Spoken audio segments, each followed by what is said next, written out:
कलिंग सुप्रभात रे आज अतिथि ब्रह्मपुर स्टूडियो सुदासलख आम सहित जोड़ी होती इवेंट प्लानर अक्षेन्दु शेखर पट्टनायक अच्छा सहित अधिक आलोचना सीधासलख जावा आम दक्षिण ओडिशा मुख्य प्रकाश पट्टनायक पाखक।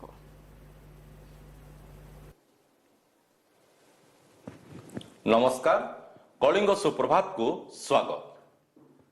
आजिर एही चिकमिक दुनिया रे अनेक लोक चाहते निज पॉकेट को सुहाइबा परी एमिति किछि करिवे जहाँकि टिके नियारा थिबो, जहाँकि टिके अन्य अपेक्षा टिके आकर्षित थिबो।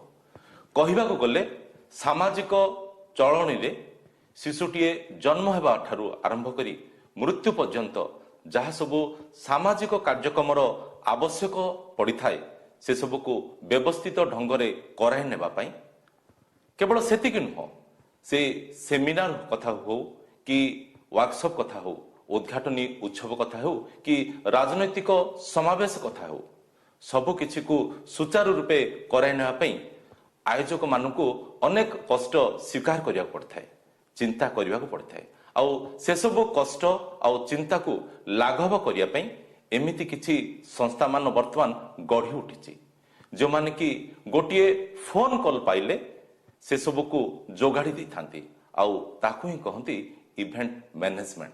आज से संपर्क में आलोचना करबा एथिबे आम सहित अतिथि रूपे आज जोड़ी होइचंती इवेंट प्लानर अक्षेन्दु शेखर पट्टनायक। आज्ञा नमस्कार। नमस्कार। आम कार्यक्रम को आम स्वागत कर विशेष कर जिते आम ब्रह्मपुर शहर कथा आलोचना करवा, गंजाम जिला आलोचना करवा, दक्षिण ओडिशा कथा आलोचना करवा। एई जो कॉन्सेप्ट जनकर काम किंतु मुंड व्यथा आउ जनकर एई चिंताटा किमिति आसिला जेमती गोटे सहजरे करे दवा को आपण जो संस्था गोटे गठन करचंदी जहाँकि मु कहूतिली पूर्वरु जे आपणकर सेई पिलार 21 कथा कहंतु, उत्सवर पिलार व्रत कहतु, बाहागर कहतु, एमती अनेक सामाजिक कार्यक्रम सहित जोड़ी होची आपणकर वर्कशॉप, सेमिनार, राजनैतिक समावेश, उद्घाटनी उत्सव ए सब जो करबा पई आपण गोटे संस्था गठन कले सेई चिंताधारा केमिति आसला जेमती मु कहली जे काम जनकर मुंड व्यथा आउ जनकर।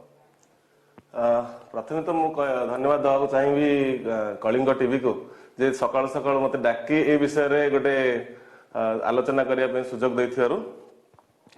आज्ञा मु ब्रह्मपुर शहर गोटे मध्यवित्त परिवार घर जन्म नहीं तो सेठी कौन आम घर मोर यही प्रोफेशन टा कहू गले गोटे प्रकार आम घर ही मु स्टार्ट कर चले। एटा आम घरे बहुत बड़ परिवार तो आम भौणी मानकर बाहागर मोर 4 नंबर भौणीर बाहागर जो फाइनल है तो से बापा बापा मु कहली जे ए कार्य ए सब आयोजन मु करबी तो बापा आपण कोन करथिले काम कोन करथिले सेतेबेले मु स्टूडेंट 2004 रे कथा मु कहूची स्टूडेंट थिले सेतेबेले। ओके तो बापा मते से भरसा करी से दायित्व मते देइथिले मु ए बरहमपुर रो local tent house light and floral decorator समस्त को डाकी के कथावार्ता हेकरी मु कार्यटा करिया पई बोली मु आगेथिले किंतु से बाहागर आग दिन राति कथा मते मन पड़ची राति पूरा लेट हे गलानी किंतु से टेंट हाउस वाला काम सरी माने अधा काम भी सरीनी सकाळे अतिथि माने आसीबे समस्त माने समस्त में आयोजन होबार अछि किछि काम सरनी तो एमदी ही सकाळ भी गला काम अधूरा अछि तो मोर गोटे बंधु जे कि किछि ए लाइन रे जार आईडिया भलो थिला से बंधुंकर मु सहयोग नै कि मु जने एटर लोकल जने भलो भाई को गोटे टेंट हाउस जने भलो भाई को तंग सहयोग नै कि मु से कार्यक्रम को भलो से माने कंप्लीट करथिले। तो सेठु आपनकर मन रे गोटे आसीथिला जे जे एई प्रकार जो राति अनिद्रा रहया पडुची, ए प्रकार चिंता करिया पडुची, ए प्रकार कष्ट स्वीकार करिया पडुची ताकू केमते लाघव करा जाय परिबो। हां सेटा गोटे जिंस जदी आमे एटा को प्रोफेशन करबा आगामी दिन रे ताहले मे बी आमे लोकन को मध्ये किछि माने लोकन को भलो जिंस जोगै परिबा ता सहित हमर मध्ये किछि हमर मध्ये माने सब किछि ठीक हे परिबो माने प्रोफेशन रे। ହଁ ତ ସେତେବେଳେ ତ ଅର୍ଥର ଆବଶ୍ୟକ ପଡିବ ନା ନା ବିନା ଅର୍ଥରେ ଆପଣ ନାଇଁ ସବୁ କିଛି ସବୁ coordinate କରିକି ବ୍ୟବସାୟ ଆରମ୍ଭ ପାଇଁ କଲେ? ବୋଲିକି ଅର୍ଥର ଆବଶ୍ୟକ ପଡିନଥାଏ। ସବୁ ସଂସ୍ଥା ତ ସବୁବେଳେ ବଡରୁ ଷ୍ଟାର୍ଟ କରନ୍ତିନି, କେହି ବି ଛୋଟରୁ ଷ୍ଟାର୍ଟ କରନ୍ତି। ତ ଛୋଟରୁ ଯେତେବେଳେ ଷ୍ଟାର୍ଟ କରାଯାଏ ସେଇ ଛୋଟ ଧରଣର ଧରିକି ହିଁ ଆପଣଙ୍କୁ ସବୁ ଜିନିଷ କରିବାକୁ ପଡିଥାଏ, ଇନଭେଷ୍ଟମେଣ୍ଟ ଯାହାବି। ଆଉ ପାର୍ଟିକୁଲାରଲି ଏଇ ପ୍ରଫେସନରେ କେବେ ବି ଆମକୁ ଅର୍ଥର ଆବଶ୍ୟକତା ପଡିନଥାଏ। ଓକେ, ତ ଏଇ ଯୋଉ ଆରମ୍ଭ କଲେ ଆପଣ, ଇଏ କଣ ଆପଣଙ୍କର ଦକ୍ଷିଣ ଓଡିଶାରେ ପ୍ରଥମ ଥିଲା କି କଣ ଆପଣଙ୍କର ନାଁ ଦେଇକି ଆରମ୍ଭ କରିଥିଲେ ସଂସ୍ଥାର ନାଁ? ସାର୍ ଆମେ ଯେତେବେଳେ ପ୍ରଥମେ ମୁଁ ଏଇ ସଂସ୍ଥା ଷ୍ଟାର୍ଟ କଲି, ଅଫିସିଆଲି ମୁଁ ସଂସ୍ଥା ଷ୍ଟାର୍ଟ କଲି 2009ରେ। ତା ପୂର୍ବରୁ ମୁଁ ମୋର ଏଜୁକେସନ ସରିବା ପରେ ମୁଁ ଗୋଟେ ଆମର ଇନ୍ସୁରାନ୍ସ କମ୍ପାନୀରେ ମ୍ୟାନେଜର ରୂପେ କାମ କରୁଥିଲି। ସେଇ ପାରାଲାଲି ମୁଁ ଇନ୍ସୁରାନ୍ସ କମ୍ପାନୀର ମ୍ୟାନେଜର ହିସାବରେ କାମ କରୁଥିଲି। ପାରାଲାଲି ମୁଁ କିଛି କିଛି ଏଇ ଇଭେଣ୍ଟ ମ୍ୟାନେଜମେଣ୍ଟ କାମ କରୁଥିଲି, ଯୋଉଟା କି ମାନେ ଅଫିସିଆଲି ମୁଁ ଇଭେଣ୍ଟ ମ୍ୟାନେଜର ହିସାବରେ ଡିକ୍ଲେୟାର କରାଯାଇନଥିଲା। କିନ୍ତୁ 2009ରୁ ମୁଁ ଏଇ ସଂସ୍ଥାଟା ଷ୍ଟାର୍ଟ କରିଥିଲି। ଆଚ୍ଛା, କୋଉଟାରେ ଆପଣଙ୍କୁ ମାନେ ଖୁସି ଲାଗୁଥିଲା ଯେ ନାଇଁ ମୁଁ ଯାହା କିଛି କରୁଛି ବ୍ୟକ୍ତିଗତ ପାଇଁ ଅର୍ଥ ଉପାର୍ଜନ ହୋଇଥାଇପାରେ, କିନ୍ତୁ ଅନ୍ୟପଟେ ଅନ୍ୟମାନଙ୍କୁ ଯୋଉ ସେବା ପ୍ରଦାନ କରିପାରୁଥିଲେ, ଅନ୍ୟମାନଙ୍କର ଯୋଉ ଚିନ୍ତା, ଅନ୍ୟମାନଙ୍କର ଯୋଉ କଷ୍ଟ ଟାକୁ ଲାଘବ କରିବାରେ ସହାୟକ ହେଉଥିଲେ? ସବୁବେଳେ ଆମକୁ ପ୍ରୋତ୍ସାହନ ଦେଇଛି ଆଜି ପର୍ଯ୍ୟନ୍ତ। ଆମେ ଦେଖନ୍ତୁ ଏଇ ଅର୍ଗାନାଇଜେସନ ଷ୍ଟାର୍ଟ କରିବାରେ କି ଇଭେଣ୍ଟ ମ୍ୟାନେଜମେଣ୍ଟ ଷ୍ଟାର୍ଟ କରିବାରେ କିଛି ନା କିଛି କୋଉଠି ଦେଖିବେ ତ ଆମ ପରିବାରର ଆମର ପ୍ୟାରେଣ୍ଟସ୍ ମାନେ ମୋ ବାପା ସିଏ ମାନେ ତାଙ୍କର ଗାଇଡଲାଇନ୍ସରେ ହିଁ ଆମେ ସବୁ ଜିନିଷ ଆଗକୁ ଆସିଛେ। କିନ୍ତୁ ସବୁବେଳେ ଆମକୁ ବହୁତ ଆଗକୁ ନେଇଛନ୍ତି ଆମର କଷ୍ଟମର ମାନେ ଯେବେ ଆମେ ଜଣଙ୍କର କାମ କରିଲୁ, ତାର ଯେତେବେଳେ କାମଟା ସରିଲା ପରେ ସେମାନଙ୍କର ଯୋଉ ଖୁସି, ସେମାନଙ୍କର ଯୋଉ ସାଟିସ୍ଫାକ୍ସନ, ସେ ସାଟିସ୍ଫାକ୍ସନ ହିଁ ଆମକୁ ଆଗକୁ ନେଇଛି ସବୁବେଳେ। ଓକେ, ଯୋଉ ଯେତେବେଳେ ଗୋଟେ ପିଲାଟି ପାଠ ସାଠ ପଢିଥାଏ, କିଛି ପ୍ରୋଫେସନାଲ କୋର୍ସ ମଧ୍ୟ କରିଥାଏ, ସେତେବେଳେ ତା ମନରେ ପ୍ରଥମ ଗୋଟେ ଚିନ୍ତା ଆସେ ଯେ ମୁଁ ଚାକିରି କେମିତି ପାଇବି, ଅର୍ଥ ଉପାର୍ଜନ କେମିତି ପାଇବି। ତ ସେଇ କ୍ଷେତ୍ରରେ ଯଦି ଆପଣଙ୍କର ଏଇ କଥାଟା ଆମେ ଯଦି ଚିନ୍ତା କରିବା, ନିଶ୍ଚିତ ରୂପେ ସେମାନଙ୍କ ପାଇଁ ଗୋଟେ ପ୍ରେରଣା ହେବ ବୋଲି ଆମେ ଭାବିପାରିବା କି? ଚାକିରି, ଆପଣ ଯୋଉ ଗୋଟେ ଠିକ କଥା କହିଲେ, ଚାକିରିଟା ସବୁବେଳେ ମାନେ ସମସ୍ତେ ଲୋକ ଭାବନ୍ତି ସରକାରୀ ଚାକିରି। ଓକେ, ସରକାର ସମସ୍ତଙ୍କୁ ଚାକିରି କେବେ ଦେଇପାରିବେନି। କେମିତି ନା କେମିତି ଦେଖିବେ ଆପଣଙ୍କ ଆମର ଏଇ ଯୋଉ ଇଭେଣ୍ଟ ମ୍ୟାନେଜମେଣ୍ଟ ଇଣ୍ଡଷ୍ଟ୍ରି ଏତେ ଆଗକୁ ଯିବାରେ ସରକାରର ମଧ୍ୟ ବହୁତ ହାତ ଅଛି। ତ ଆମର ଏବେ ଦେଖନ୍ତୁ, ଆଗେ ଆମର ଯେତେବେଳେ ସଭା ସମିତି ସବୁ ହଉଥିଲା, ରାଜନୈତିକ ସମାବେଶ ସବୁ ହଉଥିଲା, ସେ ସମୟରେ ଏମିତି ନର୍ମାଲ ସାମିଆନା ଟେଣ୍ଟ ପଡିଥିବ, ଏମିତି ଗୋଟେ ମାଇକ୍ ସିଷ୍ଟମ ଲାଗିଥିବ, ଯୋଉଟା କି ମାନେ ପ୍ରପର ସାଉଣ୍ଡ ବି ଆସୁନଥିବ। ଏଇ ସବୁ ଜିନିଷରେ ଆଗେ ସବୁ ଆରେଞ୍ଜମେଣ୍ଟ ହଉଥିଲା। ଏବେ ସବୁ ଏପରି ତ ଏବେ ତ ମୋ ମନ ଅଛି, ଗାଁ ଗହଳିରେ ବି ଆପଣଙ୍କର ନଡିଆ ବାହୁଙ୍ଗାରେ ଛାମୁଣ୍ଡାପ ମଧ୍ୟ ପଡୁଥିଲା। ହଁ, ଆଗେ ସବୁ ଏବେ ସେ ପୁରା କନସେପ୍ଟ ପୁରା ବଦଳି ଯାଇଛି। ଏବେ ଆପଣଙ୍କର ସରକାର ମଧ୍ୟ ଦୁଇ ପାଦକୁ ଆଗକୁ ଆସି ସରକାରୀ କାର୍ଯ୍ୟକ୍ରମକୁ ମଧ୍ୟ ସେମାନେ ଗୋଟେ ନୂଆ ରୂପ ଦେବା ପାଇଁ ବୋଲିକି ସେମାନେ ବ୍ୟବସ୍ଥିତ ଢଙ୍ଗରେ ଟିକେ ଆକର୍ଷଣୀୟ କରିବା ପାଇଁ ମଧ୍ୟ ଇଭେଣ୍ଟ ମ୍ୟାନେଜମେଣ୍ଟ ସଂସ୍ଥା ମାନଙ୍କୁ ସେମାନେ ଦାୟିତ୍ୱ ଦଉଛନ୍ତି। ଆପଣଙ୍କର ଯେତେବେଳେ ପ୍ରଥମ କାମ ଯେତେବେଳେ କରିଥିଲେ, କୋଉ କାମଟା କରିଥିଲେ? କାରଣ ସବୁ କ୍ଷେତ୍ରରେ ଆମେ ଦେଖୁଛେ, ବିବାହ କୁହନ୍ତୁ, ବ୍ରତ କୁହନ୍ତୁ, ପିଲାର ଏକୋଇଶିଆ କଥା କୁହନ୍ତୁ, ସବୁ କ୍ଷେତ୍ରରେ ଏଇ ଯୋଉ ସଂସ୍ଥା ଗୁଡିକ ଆଗେଇ ଆସୁଛନ୍ତି ତାକୁ ବ୍ୟବସ୍ଥିତ ଢଙ୍ଗରେ କରିବା। ମୁଁ ତ ପ୍ରଥମେ ମୋର ପ୍ରଥମ କଷ୍ଟମର, ମୁଁ ଯେମିତି ଆପଣଙ୍କୁ କହିଲି, ମୋ ପ୍ରଥମ କଷ୍ଟମର ହଉଛନ୍ତି ମୋ ବାପା। ତାପରେ ଆମେ ଯେହେତୁ ଇଭେଣ୍ଟ ମ୍ୟାନେଜମେଣ୍ଟ ଅର୍ଥ ଆମେ ପାର୍ଟିକୁଲାରଲି ଆମେ ଏଇ ଯୋଉ ଗଞ୍ଜାମ ଜିଲ୍ଲାରେ ବ୍ରହ୍ମପୁର ସହରରେ ଅଛେ, ଏଇଠି ଇଭେଣ୍ଟ ମ୍ୟାନେଜମେଣ୍ଟ କନସେପ୍ଟଟା ଲୋକଙ୍କୁ ବୁଝେଇବା ପାଇଁ ଆମକୁ ବହୁତ ସମୟ ଲାଗିଥିଲା। ଆଚ୍ଛା ଆଚ୍ଛା, ମାନେ ଇଭେନ ଘରେ ବନ୍ଧୁବାନ୍ଧବ ମାନେ ଆସିଥିବେ, ବନ୍ଧୁବାନ୍ଧବ ମାନେ ପଚାରିବେ ଯେ ସାନ ପୁଅ କଣ କରୁଛି, ତ ବାବା ମତେ ହିଁ ଡାକିବେ। ବାବା ଡାକି କହେ, ପଚାରେ ତୁ କଣ କରୁଛୁ, ତୁ କହ, ବୁଝେଇ ଦେ ଟିକେ। କାହିଁକିନା ଏଇ ଇଭେଣ୍ଟ ମାନେ ଏମିତି 2-3 ବର୍ଷ 4 ବର୍ଷ ଗଲା ପରେ ଲୋକମାନେ ଇଭେଣ୍ଟ ମ୍ୟାନେଜମେଣ୍ଟଟାକୁ ଆକ୍ସେପ୍ଟ କରିଲେ। ଆଉ ବହୁତ କଷ୍ଟ ହେଇଥିଲା ସେଇ ଟାଇମରେ, କିନ୍ତୁ ସବୁ ଲୋକଙ୍କର ଆଶୀର୍ବାଦ, ଲୋକଙ୍କ ସପୋର୍ଟ। ଲୋକ ଯଦି ଆପଣଙ୍କୁ ସପୋର୍ଟ ନ କରୁଛନ୍ତି ଏଇ ସବୁ ଜିନିଷରେ, ଆପଣ ଆଗକୁ ଯିବାଟା ବହୁତ କଷ୍ଟ। ଆଚ୍ଛା, କେବେ ସେମିତି କିଛି ଗୋଟେ ଚ୍ୟାଲେଞ୍ଜ ଆସିଛି କି, ଯେତେବେଳେ ସପୋଜ ଗୋଟେ ପାର୍ଟି ଆସିଛନ୍ତି, ଆପଣଙ୍କୁ ଆପ୍ରୋଚ୍ କରୁଛନ୍ତି ଯେ ଆମକୁ ଏଇ ଜିନିଷର ଆବଶ୍ୟକତା ଅଛି, କିନ୍ତୁ ଆପଣ ଦେଖୁଛନ୍ତି ମାର୍କେଟରେ ତାହା ଆଭେଲେବୁଲ ନାହିଁ। ମାର୍କେଟ ଅର୍ଥ ହେଲା ଆମର ବ୍ରହ୍ମପୁର ସହର କହିପାରିବା କି ଭୁବନେଶ୍ୱର କଥା କହିପାରିବା, ଏଇ ପରିଧି ଭିତରେ ତାହା ଆଭେଲେବୁଲ ନାହିଁ, କିନ୍ତୁ ଆପଣଙ୍କୁ ଦବାକୁ ପଡିବ, କମିଟମେଣ୍ଟ ମଧ୍ୟ ଆପଣ କରିଛନ୍ତି। ନାଇଁ, ସେଇ ସମୟରେ ୱାନ୍ସ ଆମେ ଯେତେବେଳେ ଗୋଟେ କାମ ଦାୟିତ୍ୱ ନଉ, ସେତେବେଳେ ସେ କାମଟା ଆମର ହେଇଯାଏ, ସେ କଷ୍ଟମର ନାହିଁ। ଆମେ ଏମିତି ନାହିଁ ଯେ ଆମେ କିଛି ବି କରିଦେଇକି ସେ କଷ୍ଟମରକୁ ସାଟିସ୍ଫାଇ କରିଦେବା, କିଛି ବି ସେ, କାହିଁକିନା କଷ୍ଟମର ସବୁ କିଛି ଜାଣନ୍ତିନି। ଆମେ ପ୍ରତିଦିନ ଏଇ କାମ କରୁଛୁ, ଆପଣ ଚାହାନ୍ତି ଯେ ଦି ବେଷ୍ଟ ଦବା ପାଇଁ। ୟେସ୍, ଆମର ସବୁବେଳେ ଆମର ପୁରୁଣା କାମଟା ହିଁ ଆମ ପାଇଁ ଗୋଟେ ଚ୍ୟାଲେଞ୍ଜ, ଯେ ତାଠୁ ବେଟର କେମିତି କରିବା ଆମେ।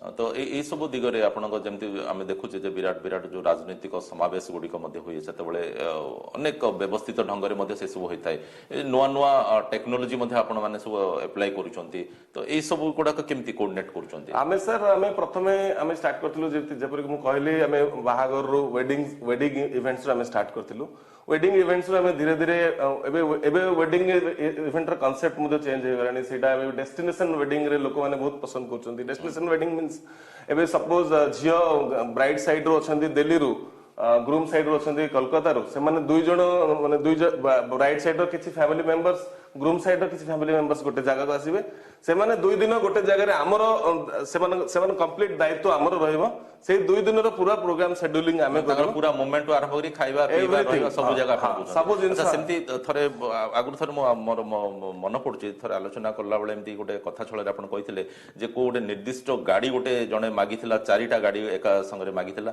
जोटा कि अवेलेबल नथिला ओडिसा रे अवेलेबल नथिला माने भड़ा रे अवेलेबल नथिला तो आमे सुनंतु से एटार इवेंट मैनेजमेंट रो एमती नाही आरो स्कोप बहुत अधिक अछि तो हमर जोटी जहारा जो जिंस अवेलेबिलिटी अछि हमें सेइटो आनी के सब जिंस करियो बाहर राज्य रो भी आपण गानिया पड़े जेंति फूल आणुचंती हां फ्लावर एबे फ्लोरल हमर एटू माने ओडिसा रे भी बहुत फ्लोरल प्रोडक्शन यूनिट अछि किंतु आपनकर देखिबे आपण भलो भलो फूल जेतोळे हम आनिया पड़े सेतोळे हमें बेंगलोर को डिपेंड हो ऑर्किड्स सब आनिया पई जेतोळे आउट के बेटर फ्लावर्स रिक्वायरमेंट होय हमें थाईलैंड को डिपेंड हो तो हमें माने सब जगह रो जिंस आनी की करिया पड़सी माने सेटा भी गोटे बड़ माने चैलेंज रही थाए आपण मन पई हां सब बेले ए देखंतु किछि समय रे कोन होय हमें एते दिन रो एक्सपीरियंस परे मध्य कोन किछि आज सपोज हैला गोटे जगह रे ट्रेन बंद हे गला तो सकाळे आसी फूल पहुंची सकाळे आसी तंगर वेडिंग अछि तो सेमती बहुत गुडे चैलेंज को फेस करके सब जिंस करिया तो आकु आउ टिके कलरफुल करिया पय बळे मध्ये आमे देखिचे जे मुंबई रो मध्ये आर्टिस्ट मानु मध्ये आपण आनंती से मानु मध्ये सेही कार्यक्रम गुडी करे शामिल करथांती लोकंकर चाहिदा प्रकारे तो सेमती किछि तिक्त अनुभूति अछि कि आपनकर हाँ आमे एबे देखंतु प्रत्येक जगह रे लोकंक पाखरे खर्च करिया पय बोली कि लोकंक पाखरे सब जिंस अछि लोक जेतबे तांकर झियो की पुओ जन्म हुए सेबुडु से माने प्लान करंती मु आमे या पय कोन करबा सेबुडु निज पॉकेट रो किछि पैसा काटी के रखि थांती मो झियो बागर के मो पुओ बागर मु करी बोली किंतु सेमानकर आमे सब जिंस आइडिया दवगु पड़े जे आपण एई जिंस रे मध्ये किछि खर्च करि पारि आमे किछि गोटे आगुटे जिंसटा टिके मो रखिया पे चाहि देखंतो पूर्वरो जो प्रकार आयोजन होउथला माने व्यक्तिगत भाबे जे जेमति चाहुतला टेंट हाउस को बाजा वाला को से माने सब निजे ऑर्गेनाइज करके से सब करूथिले सेतेबेले जो बजेट रहउथला एबे टिके अधिकार रहउनी कि आपण मानक माध्यम रे करले नै एटा आमे बजेट सब बेले बजेट खाली आमे जदि टंका हिसाब रे देखिबा तो बजेट निहाती अधिक रहबो केना जेतेबेले लोक निजे करिवे सेमानक सेमाने सब बेले 2-3टा 4टा आइटम को धरि सीमित रही कामटा करिवे जेतेबेले आमे से जिंस दायित्व न गोटे इवेंट प्लानर जेतेबेले दायित्व नबो ताहले सेतेबेले हमर चेकलिस्ट के बड़ होई जाय आमे लोकन को किछि आइडिया देबो किछि नुवा इनपुट देबो ए सब जिंस रे ऑटोमेटिकली तार जहा कॉस्टिंग आसे से किंतु आप लोक मान जेतेबेले भाबंती गोटे इवेंट प्लानर को देले बजेट टा टिके अधिक होई जाय आ हमर जेतेबेले निजे करू टिके कम हो जाय नै से सब भूल धारणा सब बेले आपण जो रेट जो खर्च आपण सेथिरे हबो एथिरे सेही खर्च हबो किंतु आमे माने कोठो आमे माने जेतेबेले आमे वेंडर्स मानको यूटिलाइज करूछु सेही वेंडर्स मानको जोटा जो वेंडर को आमे गोटे काम आपण जीवन रे गोटे बाहागर देबे आमे सेही वेंडर्स मानको बारंबार जेतु काम दोछु तो सेही वेंडर्स रे डिस्काउंट से कॉस्ट कमी जाय से कॉस्ट आमे ताको कॉस्ट कमी के पेमेंट करके आमे सेथिरो हम संस्था चले तो ए सब आयोजन भितर कोटा गोटे आपण गोटे बहुत माने सैटिस्फैक्शन देछि जे ना बहुत बढ़िया कामडी गोटे मु करली धीरे धीरे तो आमे सब माने कॉर्पोरेट इवेंट्स आ हमर सरकार रो माने government of Odisha government of India सब काम रे आमे धीरे धीरे इन्वॉल्व हेलु तो गोटे दिन सेतबेलर जिलापाल थिले इठर गंजाम रे सी मते फोन करथिले जे अखिल बाबू गोटे गुरु दायित्व आछि जे हमर गंजाम जिला को ओडिसा रो गोटे स्टेट रो गोटे इवेंट हबो गंजाम जिला को रतन टाटा आ हमर वर्ल्ड रो सबटु बड़ आर्किटेक्ट नॉर्मन फोस्टर दुई जण आसीबे हमको से इवेंट आपन को दायित्व दिया जिवो समस्त आपन सुचारू रूपे करि परिबे कि तो सेटा जेहेतु आमे सेते बेले एते बड़ इवेंट आमे करि नथिलु केबे आ सेटा बहुत बड़ माने गोटे चैलेंज थिला हम पे जिल्ला रो इज्जत स्टेट रो इज्जत ଆମର ମାନେ ସବୁ ଜିନିଷରେ ସମସ୍ତଙ୍କର ମାନେ ମାଟିର ଗୋଟେ ସମ୍ମାନ ନଥିଲା ମାଟିର ସମ୍ମାନ ଥିଲା। ରତନ ଟାଟା ଆସିବେ ଜିଲ୍ଲା ଗଞ୍ଜାମ ଜିଲ୍ଲାକୁ ସିଏ ତାଙ୍କର ପ୍ରୋଗ୍ରାମ ଆମେ ଅର୍ଗାନାଇଜ କରୁ। ଗୋଟେ ପ୍ରୋତ୍ସାହନ ବି ଗୋଟେ ଇଣ୍ଟରେଷ୍ଟ ମାନେ ଉତ୍କଣ୍ଠା ବି ଗୋଟେ ପଟେ ଥିଲା ଆଉ ଗୋଟେ ଭୟ ମଧ୍ୟ ଲାଗୁଥିଲା। ଭୟ ବି ବହୁତ ଭୟ ମାନେ ବହୁତ ଚ୍ୟାଲେଞ୍ଜ ଥିଲା। କିନ୍ତୁ ଭଗବାନଙ୍କ କୃପାରୁ ଆଉ ମୋର ଟିମ୍ ମେମ୍ବର ସବୁଠୁ ବଡ ଜିନିଷ ହଉଛି ଆମର ଟିମ୍ ଏଇ କାମରେ ଆପଣଙ୍କୁ ଯଦି ପ୍ରପର ଟିମ୍ ଯଦି ମିଳିଛନ୍ତି ଆପଣ ସବୁ କାମ ପରଫେକ୍ଟଲି କରିପାରିବେ। ଟିମ୍ ମାନେ ଟିମ୍ ସୁଡ୍ ବି ପ୍ରଫେସନାଲ। ମାନେ କମିଟମେଣ୍ଟ ପ୍ରକୃତରେ କଣ ତାର ଅର୍ଥ ଜଣକୁ ବୁଝିବାକୁ ପଡିବ, ତାହେଲେ ଯାଇ ଜଣେ ସୁଚାରୁ ରୂପେ କରିଦେଇ ପାରିବ। ଆଉ ସେଇ କାର୍ଯ୍ୟଟାକୁ ଆମେ ବହୁତ ଭଲସେ ଆମେ ଅର୍ଗାନାଇଜ ବି କରିଥିଲୁ ଆଉ ଆମକୁ ତା ପାଇଁ ବହୁତ ପ୍ରଶଂସା ମଧ୍ୟ ଚାରିଆଡୁ ମିଳିଥିଲା। ତ ତାପରେ ବୋଧେ ଆପଣଙ୍କର ସ୍କୋପ ଟା ଟିକେ ଆଉ ଟିକେ ପରିବ୍ୟାପ୍ତ ହୋଇଯାଇଥିବ ଆଉ ଟିକେ ଅଧିକା। ଆଉ ବର୍ତ୍ତମାନ ଆମେ ଯେତେବେଳେ ଷ୍ଟାର୍ଟ କରିଥିଲୁ ସାର୍ ଆମେ ସେତେବେଳେ ଆମେ ଗଞ୍ଜାମ ଜିଲ୍ଲା ଆମର ଓଡିଶା ଭିତରେ ସୀମିତ ଥିଲୁ। ବର୍ତ୍ତମାନ ଆମେ ସାରା ଓଡିଶାର ପ୍ରତ୍ୟେକ କୋଣରେ ଆମେ କାମ କରୁଛୁ। ଆଉ ଆମେ ବର୍ତ୍ତମାନ ଆନ୍ଧ୍ରପ୍ରଦେଶର వైజాగ్ରେ କାମ କରୁଛୁ, ୱେଷ୍ଟବେଙ୍ଗଲର କୋଲକାତାରେ କାମ କରୁଛୁ, ଆମେ ଛତିଶଗଡ଼ ମଧ୍ୟପ୍ରଦେଶରେ ବି କାମ କରୁଛୁ। ଆମେ ଧୀରେ ଧୀରେ ଆମେ ବାହାର ରାଜ୍ୟକୁ ପଳେଇଲେ। ଆଚ୍ଛା, ବାହାର ରାଜ୍ୟକୁ ଗଲେ ସେଟା ତ ଅଲଗା ଗୋଟେ ବଜେଟ ରହୁଥିବ, ତାର ଟିକେ ସ୍ୱାଦ ବି ଟିକେ ଅଲଗା ଥିବ। କିନ୍ତୁ ଓଡ଼ିଶା ଭିତରେ କରିଲା ସମୟରେ ଆପଣଙ୍କର ସେଇ ସରକାରୀ କାର୍ଯ୍ୟକ୍ରମ ହଉ କିମ୍ବା ବେସରକାରୀ କାର୍ଯ୍ୟକ୍ରମ ହଉ ସେମିତି କିଛି ଟିକେ ତିକ୍ତ ଅନୁଭୂତି ହେଇଛି କି ଯେ ଆପଣଙ୍କର କାର୍ଯ୍ୟକ୍ରମ ଯେମିତି ଫୁଲ କଥାଟା କହୁଥିଲେ ଗାଡି ଅଟକି ଗଲେ ପ୍ରୋବ୍ଲେମ ହୁଏ, ସେମିତି କିଛି ଗୋଟେ ଏଇଥିରେ ଆମେ ଦେଖନ୍ତୁ ଏଇଥିରେ ଆମେ ମୁଁ ଗୋଟେ ଜିନିଷ କହିବି ଆମେ ଯାଇଥିଲୁ ଗୋଟେ ଥର କୋରାପୁଟ। ଆମକୁ ଦାୟିତ୍ୱ ଦିଆଯାଇଥିଲା ମାନ୍ୟବର ମୁଖ୍ୟମନ୍ତ୍ରୀଙ୍କର ଗୋଟେ କାର୍ଯ୍ୟକ୍ରମ। କୋରାପୁଟ ମାନ୍ୟବର ମୁଖ୍ୟମନ୍ତ୍ରୀ ଯିବେ ଆଉ ସ୍ପୋର୍ଟସ ଆଣ୍ଡ ୟୁଥ ଆଫେୟାର୍ସ ର ଗୋଟେ କାର୍ଯ୍ୟକ୍ରମ ଥିଲା ଯୋଉଠିକି ମାନ୍ୟବର ମୁଖ୍ୟମନ୍ତ୍ରୀ ଯାଇକି ଯୁବ ପିଢିକୁ ମାନେ ନିଜର ଉଦ୍ବୋଧନ ଦେବେ। ସେଇଥିରେ ଯେହେତୁ ସେଟା ଗୋଟେ ଯୁବପିଢିର କାର୍ଯ୍ୟକ୍ରମ ଥିଲା ଆମକୁ କହିଥିଲେ ଯେ ଗୋଟେ ଏଣ୍ଟରଟେନମେଣ୍ଟ ପ୍ରୋଗ୍ରାମ ଆମେ ବମ୍ବେରୁ ମଧ୍ୟ ମୁମ୍ବାଇରେ ଗୋଟେ ଏଣ୍ଟରଟେନମେଣ୍ଟ ପ୍ରୋଗ୍ରାମ କରି ଆମେ ସୋନୁ ନିଗମକୁ ଡାକିଥିଲୁ। ହଠାତ୍ ପ୍ରୋଗ୍ରାମର ଆଗ ଦିନ ରାତିରେ ସୋନୁ ନିଗମଙ୍କର ୱାଇଫ ଫୋନ କଲେ ଯେ Sonu can't perform tomorrow show. କାହିଁକିନା ସୋନୁ ମାନେ ଫୁଡ ପଏଜନ ହେଇ ସୋନୁ ନିଗମର ସିରିୟସ ହେଇଛନ୍ତି, ହସ୍ପିଟାଲ ଅଛନ୍ତି। ଆଉ କିଛି ଫଟୋଜ ମଧ୍ୟ ପଠେଇଲେ ସୋନୁ ନିଗମର ହସ୍ପିଟାଲାଇଜେସନର। ତ ଆମକୁ କିନ୍ତୁ ଆମେ ଯେତେବେଳେ ଆମର ଯୋଉମାନେ ଅଥରିଟିରେ ଥିଲେ ଦାୟିତ୍ୱରେ ଥିଲେ ଯୋଉ ଅଫିସର ମାନେ କମିଟମେଣ୍ଟ କରିଛୁ ଆଉ ପବ୍ଲିକକୁ ମଧ୍ୟ ଆମେ ମାନନୀୟ ମୁଖ୍ୟମନ୍ତ୍ରୀଙ୍କର ପୋଷ୍ଟର ସହିତ ସୋନୁ ନିଗମ ପରଫର୍ମ କରିବେ ବୋଲି ପବ୍ଲିକରେ ମଧ୍ୟ ଲୋକଙ୍କର ଉତ୍କଣ୍ଠା ପୁରା ରହିଛି ଯେ ମୁଖ୍ୟମନ୍ତ୍ରୀ ଆସିବେ ଆଉ ସୋନୁ ନିଗମ ମଧ୍ୟ ଏଠି ଆସି ପରଫର୍ମ କରିବେ। ତ ଲୋକଙ୍କୁ ତ ମତେ ସେମିତି ମାନେ ନିର୍ଦ୍ଦେଶ ଆସିଲା ଯେ ସୋନୁ ନିଗମ କେମିତି ବି ତମକୁ ଆଣିବାକୁ ପଡିବ, କାହିଁକିନା ସିଏ ପରଫର୍ମ କରିବାକୁ ପଡିବ କେମିତି ନା ଲୋକ ଚାହୁଁଛନ୍ତି ତାଙ୍କୁ।